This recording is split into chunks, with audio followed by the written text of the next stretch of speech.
করতে পারবো এবং প্রত্যেক নারীকে তার সবাইকে ধন্যবাদ।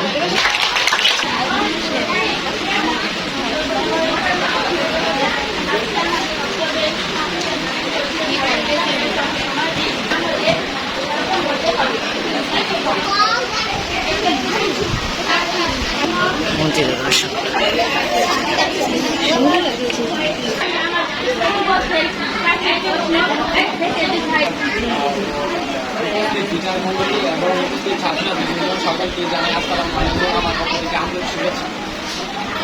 আজকে আমরা বক্তব্য হলো বাল্য বিবাহের জন্য একমাত্র দায়ী হলো সমাজ। আমাদের দেশের ব্রিটিশ এবং 21 বছরের ছেলের যে বিবাহে আবদ্ধ হয় তাকে আমরা বাল্য বিবাহ বলে থাকি। আর এই বাল্য বিবাহের মূল কারণ হচ্ছে অসচেতন সমাজ। এই কথা আমাদের জন্য অনেক মানুষই যেমন রাজা রায়মোহন রায় এবং এবং চেষ্টা করেছেন, কিন্তু তার কোনো ফলাফল পাবে। কিন্তু সমাজ যেখানে অসচেতন সেখানে কোনো চেষ্টায় কাজে লাগে। হাজারো আইনের পরেও আজও গোপনে এবং প্রকাশ্যে বাল্য বিবাহ হয়ে থাকে। একমাত্র কারণ হচ্ছে সমাজ। 1963 সালে রাজা রায়মোহন রায় একটি প্রতিবাদ করেন, কিন্তু তার কোনো ফলাফল পাওয়া যায়। 1909 সালে ব্যাপকবিদ্যা এর একটি তীব্র বক্তব্য প্রতিবাদ করলেও এর কোনো ফল পাওয়া যায়। আর এর মূল কারণ হচ্ছে সমাজ যদি সচেতন হয় তাহলে এই বাল্য বিবাহ রোধ করা যায়। 2011 সাল। ধন্যবাদ পক্ষের সদস্য শুভকে তার বক্তব্য উপস্থাপন করার জন্য। এখন আমরা আজকের এই বিতর্কে বিপক্ষের দলের আরেকজন সদস্য রাফিয়ার কাছ থেকে আমরা বক্তব্য শুনবো। রাফিয়াকে তার বক্তব্য উপস্থাপন করার জন্য আহ্বান জানাচ্ছি।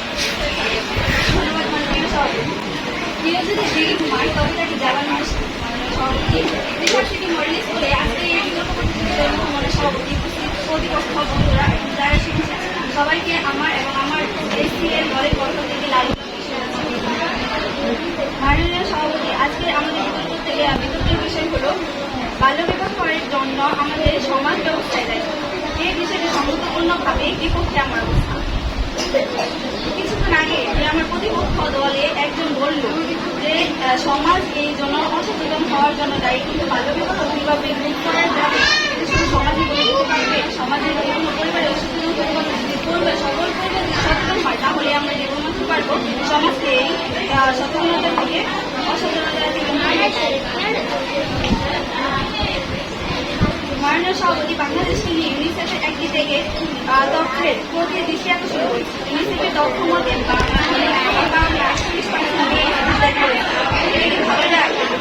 মাননীয় সভাপতি আইনটি আপনার দৃষ্টি আকর্ষণ করেছে। 1929 সালের অনুযায়ী কোনো এক পক্ষ থেকে না হলে তা বাল্য বিবাহের বলে গণ্য হয় এবং উক্ত বাল্য বিবাহের ব্যবস্থাপনার জন্য ব্যবস্থাপনকে 1 মাসে বিনাশন করা হল এবং 1,000 টাকা যা এত বড় অপরাধের জন্য খুবই নগণ্য।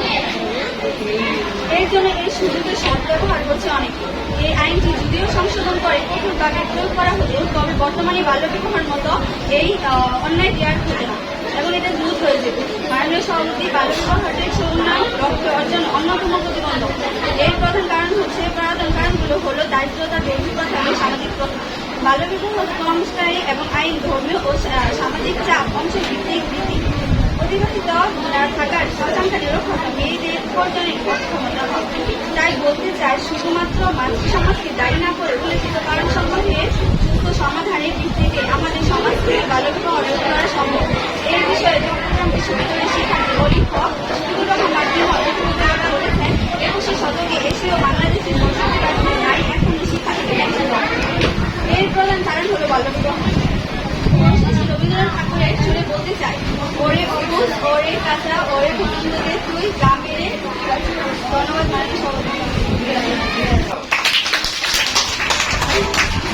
চমৎকার সুন্দর বক্তব্য দেওয়ার জন্য রাফিয়াকে ধন্যবাদ।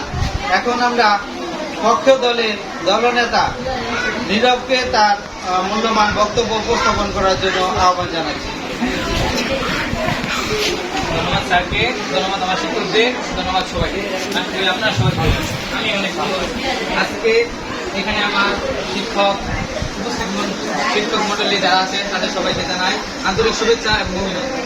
আজকে আমরা যে বিষয়টি নিয়ে আলোচনা করব সেটি হচ্ছে বাল্য বিবাহের জন্য সমাজ দায়ী। এটার পক্ষে হচ্ছে আমরা এবং আমাদের বিপরীত দলের লোকরা হচ্ছে বিপক্ষে রয়েছে। আজকে আমরা যে ময়মনসিংহ শান্তিদা তিনি ৮ম শ্রেণীতে পড়াকালীন বাল্য বিবাহের প্রতিরোধে আন্দোলন শুরু করেন। ৭০-টিরও বেশি বাল্য বিবাহ প্রতিরোধ করেছেন তারই সংগঠন রাষ্ট্র। বিবিসি জরিপে বিশ্বের একজন অনুপ্রেরণা নারী হলো শান্তিদা।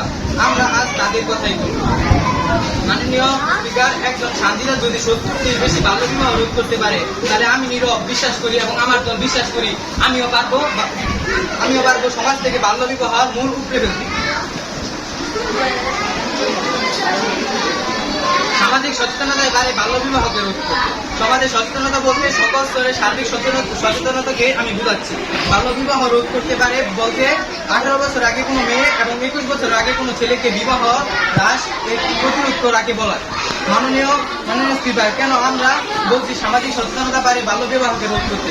কারণ বিয়ে একটি সামাজিক সংগঠন এবং ব্যবস্থা, এটি একটি সমাজের অংশ। বাল্য বিবাহ কেন হচ্ছে এই দিকে আমরা একটু লক্ষ্য করি। পবিত্রতা ও সম্মানের জন্য পিতামাতা ভয়ে তাদের সন্তানকে বাল্য বিবাহ দিচ্ছে।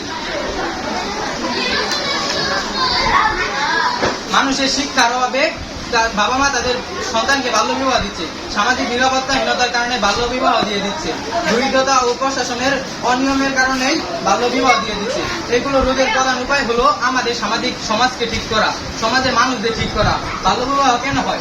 আমাদের সমাজে এমন কিছু মানুষ আছে যারা ছোট ছোট মেয়েদের ইফতিজিং বা ধর্ষণ বা বিভিন্ন খারাপ কাজে লিপ্ত হচ্ছে, যার ফলে ওই নারীর জীবনটা নষ্ট হয়ে যাচ্ছে এবং তাকে নিয়ে অনেক খারাপ খারাপ মন্তব্য করা হচ্ছে আমাদের এই সমাজে।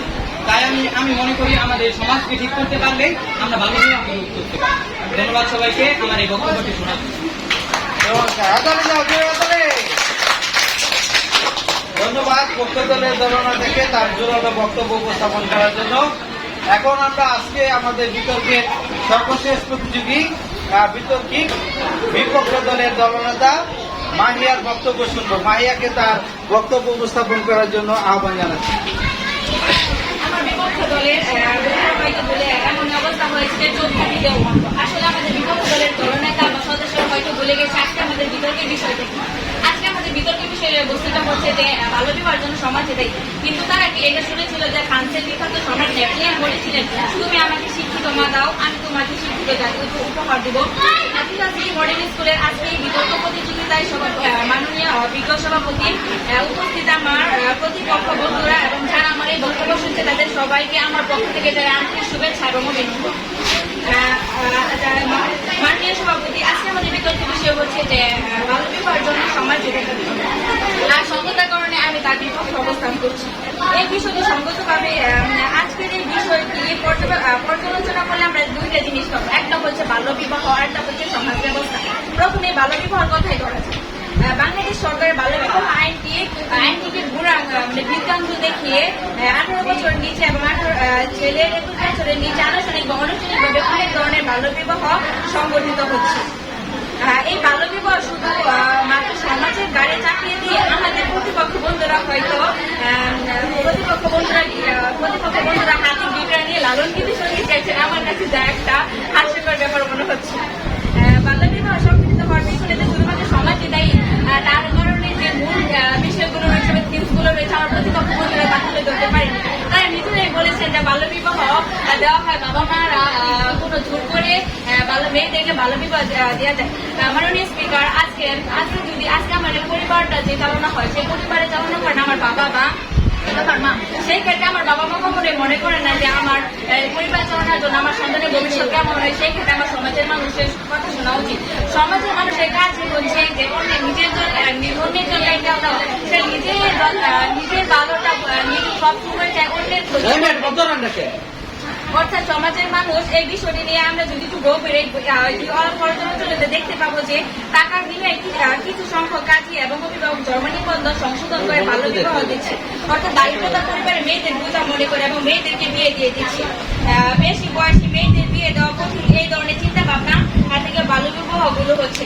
অর্থাৎ আমাদের প্রতিপক্ষ বন্ধুরা 3 জন যে সদস্য রয়েছে তারা বলে গেলেন যে লেনকে আমাদের বাল্য বিবাহের জন্য সময় দেয়, কিন্তু যদি আমাদের বাল্য বিবাহের জন্য যদি সময় দায়ী হয়ে থাকে, তাহলে বাল্য বিবাহের ক্ষেত্রে যে পিতা মাতার একটা সন্তানের ভবিষ্যৎ নির্ধারণের ক্ষেত্রে পিতা মাতার যে ভূমিকাটা রয়েছে সেই ভূমিকাটা কোথায় রইল। আর একটা পিতা মাতা যদি সচেতন থাকে, সে তিনি যদি বুঝে থাকেন যে আমার সন্তানের কোনটাতে ভালো হবে, আমার সন্তান ভবিষ্যতে কি করতে পারবে, আমার মেয়ের দ্বারা ভবিষ্যতে হয়তো একটা ভালো কিছু হতে পারে, তাহলে অবশ্যই তিনি তার মেয়েকে বাল্য বিবাহ দিবেন না।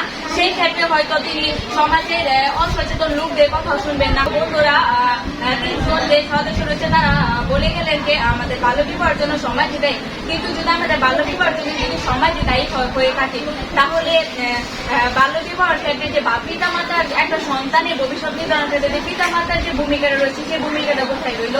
আর একটা পিতা মাতা যদি সচেতন থাকে, সে তিনি যদি বুঝে থাকেন যে আমার সন্তানের কোনটাতে ভালো হবে, আমার সন্তান ভবিষ্যতে কি করতে পারবে, আমার মেয়ের দ্বারা ভবিষ্যতে হয়তো একটা ভালো কিছু হতে পারে, তাহলে অবশ্যই তিনি তার মেয়েকে বাল্য বিবাহ দিবেন না। সেই ক্ষেত্রে হয়তো তিনি সমাজের অসচেতন লোকদের কথা শুনবেন না। সেই ক্ষেত্রে যদি আমাদের পিতা মাতা বা পরিবারের প্রত্যেকটা সদস্য যদি সচেতন হয়, আর আমাদের বাংলাদেশের এই আইনগুলো যদি কঠোর হয় এবং তারা যদি বাল্য বিবাহ প্রতিরোধে বিভিন্ন ধরনের আইন প্রণয়ন করেন, আমার মনে হয় না যে সমাজের মানুষের বিভিন্ন ধরনের চাকরি বা দায়াতে আমাদের মেয়েদেরকে বাল্য বিবাহ বা যৌতুক বিয়ে দেওয়া হচ্ছে। আমরা মাননীয় সভাপতি জাতিসংঘের শিশু অথবা ইউনিসেফ প্রকাশিত প্রতিবেদনে বলা হয়েছে, বাংলাদেশের 18 বছরের আগে 60% মেয়ে এবং একই বয়সে 5% ছেলে বিয়ে হচ্ছে, বাল্য বিবাহ দেওয়া হচ্ছে। ইউনিসেফের তথ্য অনুযায়ী বাংলাদেশে 10 থেকে 19 বছর বয়সের প্রত্যেকটা অংশের কিশোরী বাল্য বিবাহের শিকার হচ্ছে। সেভ দ্য চিলড্রেন এর 2010 সালে প্রকাশিত এক প্রতিবেদনে বাংলাদেশের গ্রামাঞ্চল 69% নারীর 18 বছর বয়স হওয়ার আগেই বিয়ে হয়ে যাচ্ছে। এটা কি ভাবা যায় মাননীয় সভাপতি? আসলে যে মেয়েরা এই মেয়েদেরকে যদি আমরা উচ্চশিক্ষিত করতে পারি, বা এই মেয়েরা ভবিষ্যতে হয়তো কেউ হতে পারে ডাক্তার, কেউ ইঞ্জিনিয়ার হতে পারে, কেউ একজন ভালো শিক্ষক হতে পারে এবং ভবিষ্যতে আমাদের দেশটাকে উন্নয়নের শিখরে পৌঁছতে পারে, সেই ক্ষেত্রে যদি আমরা আমাদের মেয়েদেরকে পারিবারিক অসচেতনতার কারণে এবং সঠিক আইন প্রণয়ন করতে না পারার কারণে যদি বাল্য বিবাহ দিয়ে দেয়, তাহলে সেটা আমাদের দেশের জন্য একটা দুর্ভাগ্যজনক একটা বিষয়। আর আমাদের প্রতিপক্ষ বন্ধু বারবার তারা হয়তো নিজেরা তাদের বক্তব্যে বলে গেছেন যে বাল্য বিবাহের জন্য শুধুমাত্র সমাজ যেটা এটা বাবা মা কেউ দায়ী করেছেন, অর্থাৎ পিতা মাতা যদি সচেতন হয় তাহলে অবশ্যই আমরা বাল্য বিবাহ রোধ করতে পারি। মাননীয় সভাপতি বাল্য বিবাহের মূল কারণ খুঁজে বের করা নির্মূল করতে হবে এবং বাংলাদেশ সরকার কিন্তু বাল্য বিবাহ প্রতিরোধে যে আইনটা আছে তা যথার্থ প্রয়োগ করতে হবে।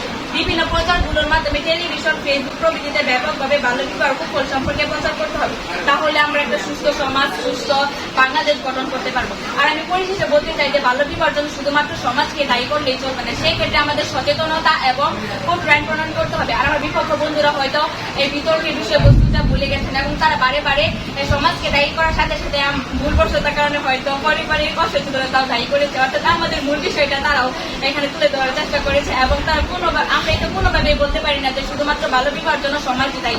সেই ক্ষেত্রে পারিবারিক অসচেতনতা এবং কঠোর আইন প্রণয়ন করার জন্য অনেক ব্যাপকভাবে দায়ী। ধন্যবাদ সবাইকে। তার সুন্দর বক্তব্য চুলচেরা বিশ্লেষণের মাধ্যমে শ্রেষ্ঠ বক্তা নির্বাচিত হয়েছে বিপক্ষে দলের দলনেতা মারিয়া আক্তার,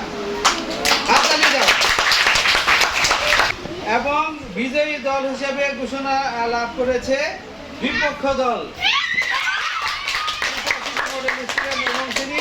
বিপক্ষ দলের সদস্যরা বিজয়ী লাভ